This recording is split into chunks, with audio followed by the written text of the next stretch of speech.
জয় Hind. 7 news নেটওয়ার্কে আপনাদের সকলকে স্বাগত। এই মুহূর্তে একটা মর্মান্তিক ঘটনার পরিসমাপ্তির দিকে এগোচ্ছে। একটা চরম উত্তেজনা। আপনারা গতকাল এই সময় এখানে দেখেছিলেন যে 8 বছরের একটি শিশুর মৃতদেহ উদ্ধার হয়েছিল এলপেন্ডিয়ারির পুকুর থেকে। তারপরে স্বাভাবিকভাবেই তীব্র উত্তেজনা সৃষ্টি হয়েছিল এবং আজকে সারাদিন ধরে বিভিন্নভাবে সারাদিন ধরে পুলিশ এলাকায় তল্লাশি চালিয়েছে এবং যতদূর আমাদের কাছে খবর আছে 3 জন,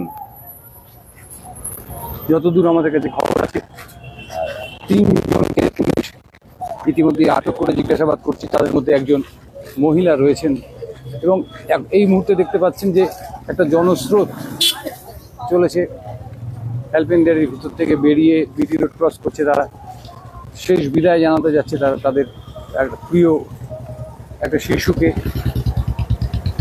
তারা একেবারে শান্তিপূর্ণভাবে এই শেষ যাত্রা এই মুহূর্তে বিটি রোড পার করে আগরপাড়ায় যে গোরস্থান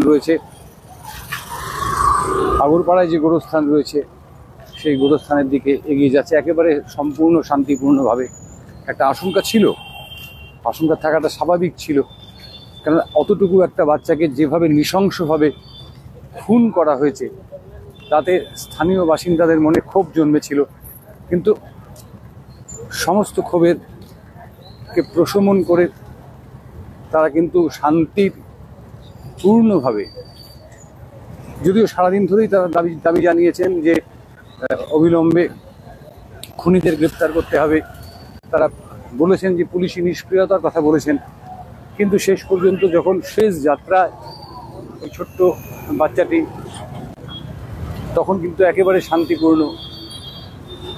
সমস্ত আশঙ্কাকে উড়িয়ে দিয়ে আগরপাড়ার মানুষ এটাকে এটুকু প্রমাণ করলো, আগরপাড়ার সন্নিহিত কামারহাটির মানুষ এটা প্রমাণ করলো যে তারা শান্তির পক্ষে থাকে, তারা শান্তির পক্ষে। আপনারা দেখতে পাচ্ছেন যে একেবারে শান্তিপূর্ণভাবে শয়ে মানুষ ওই বাচ্চাটির শেষ যাত্রায় অংশগ্রহণ করলো। আপনাদের শুরু থেকে দেখাচ্ছি আমরা আজকে সারাদিন ধরে আমরা আপনাদের এখানেই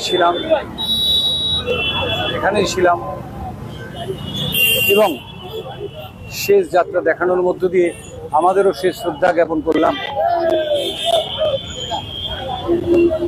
আমরা আবারও আগামীকাল ফিরে আসব এই কারণে যে এখনো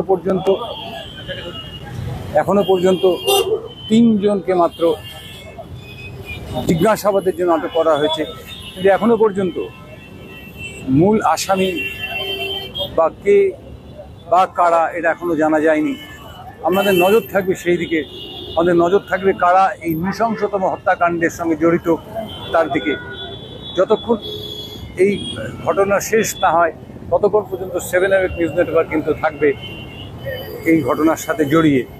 আমাদের চ্যানেলটিকে যদি আপনাদের ভালো লাগে, আমাদের নিউজ যদি আপনাদের পছন্দ হয়, আমাদের বিভিন্ন অনুষ্ঠান যদি আপনাদেরকে প্রভাবিত করে, অবশ্যই চ্যানেলটিকে লাইক করবেন, সাবস্ক্রাইব করবেন এবং কমেন্ট করে আমাদেরকে উৎসাহিত করবেন।